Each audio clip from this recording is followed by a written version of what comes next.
ముఖ్యమంత్రి గారు వచ్చిపోయారు, ఫుల్ జోష్లో ఉన్నట్టు. నామినేషన్లు వేసినాము.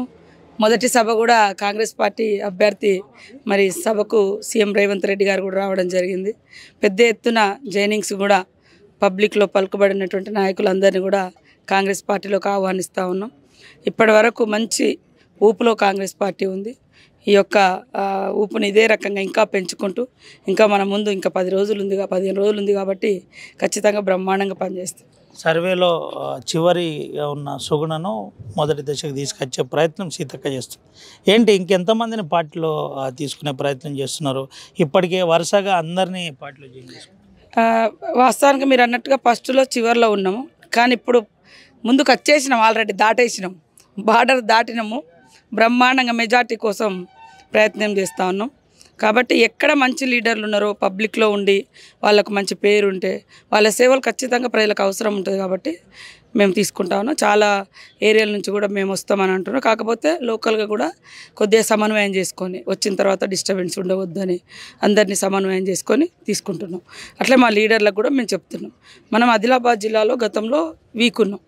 అదే కాకుండా మొన్న కూడా దాదాపు 2.5 లక్షల తేడా ఉంది. దాన్ని అంతా అధిగమించాలంటే మేము చేపట్టినటువంటి చేరికలు కూడా మాకు ఇప్పుడు మేము గెలుపు ముందుకు వచ్చేయడం జరిగింది. కాబట్టి రేపు స్థానిక సంస్థలు కూడా ఉన్నాయి. స్థానిక సంస్థలలో కూడా పలుకుబడి ఉండి మంచి పేరుండి పబ్లిక్ ఓటేయాలి.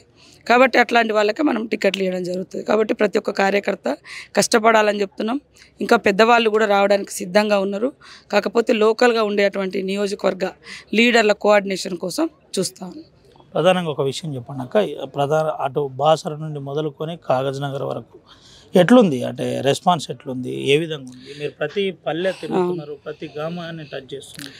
వారంలో 3 రోజులు లేదా 2 రోజులు ఇక్కడ ఉంటున్నా, 2 రోజులు ములుగు సైడ్ పోతున్నా, 2 రోజులు ఏమన్నా ఇప్పుడు అంటే కోడ్ ఉంది కాబట్టి శాఖాపరమైనది కూడా తక్కువనే ఉన్నాయి కాబట్టి హైదరాబాద్లో ఉంటున్నా.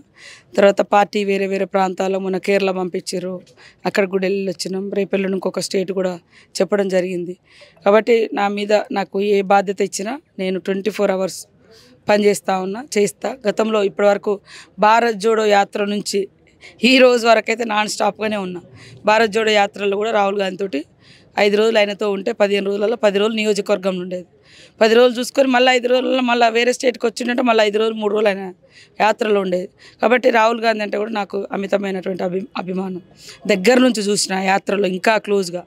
కాబట్టి ఆయనలో చాలా గొప్ప క్వాలిటీస్ ఉన్నాయి, మంచి నాయకుడు.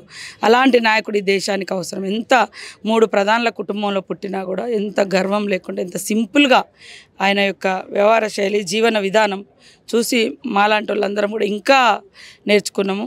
కాబట్టి వారిని ఒక్కసారన్నా, వారి తండ్రి రాజీవ్ గాంధీ చనిపోయి 34 సంవత్సరాలు అవుతుంది, ఒక్కసారి కూడా వాళ్ళ కుటుంబం నుంచి ప్రధానమంత్రులు కాలే. ఇదే ప్రధానమంత్రి మోడీ మాట్లాడితే పరివార్ కా పార్టీ అంటారు. పరివార్ కా పార్టీ కాదు, త్యాగాల కా పార్టీ, సాక్రిఫైస్డ్ పార్టీ ఇది ఈ కాంగ్రెస్ పార్టీ. కాబట్టి ఈరోజు నేను ఒకటి అడుగుతున్నా మోడీ గారిను, 30 సంవత్సరాలలో మీరు ఒక్క రోజున పదవి లేకుంటున్నారా? పదవులలో మీరు ఉన్నారు, ఒక డిక్టేటర్షిప్ లాగా తయారైనారు. కానీ ఇక్కడ త్యాగాలు ఒకరికొకరు త్యాగాలు చేస్తూ వస్తున్నారు. కాబట్టి ఇంత ఈర్ష్య ద్వేషం వద్దు మోడీ గారు, బీజేపీ నాయకులారా. మేము కూడా ఇచ్చింది ఒక పేదింటి బిడ్డకి ఇచ్చినాం. మీరు ఇచ్చింది కూడా 30 సంవత్సరాల రాజకీయంలో మరి బీజేపీ క్యాండిడేటు ఒక సీఎం తప్ప అన్ని పదవులు చేసిండు దాదాపుగా. మరి ఈ జిల్లాను ఏం చేసిండో మీకు తెలుసు. నిన్నటిదాకా అధికార పార్టీలోనే ఉన్నాడు, మళ్ళీ ఇలా అటు పోయిండు. సక్కు కూడా మరి అధికార పార్టీలోనే ఉన్నాడు ప్రతిసారి, కానీ ఏం చేయలేదు. కాబట్టి మా క్యాండిడేటు త్యాగం చేసింది, కష్టపడ్డది, పోరాటం చేసింది, ఎవరికి అన్యాయం జరిగినా ఎదుర్కొన్నది. దాని మూలంగా ఆమె మీద 50 కేసులు పడ్డాయి. కాబట్టి ఇవాళ ఒక్కసారి ఒక ఆడబిడ్డకు అవకాశం ఇవ్వాలని మేము కోరుతా ఉన్నాం.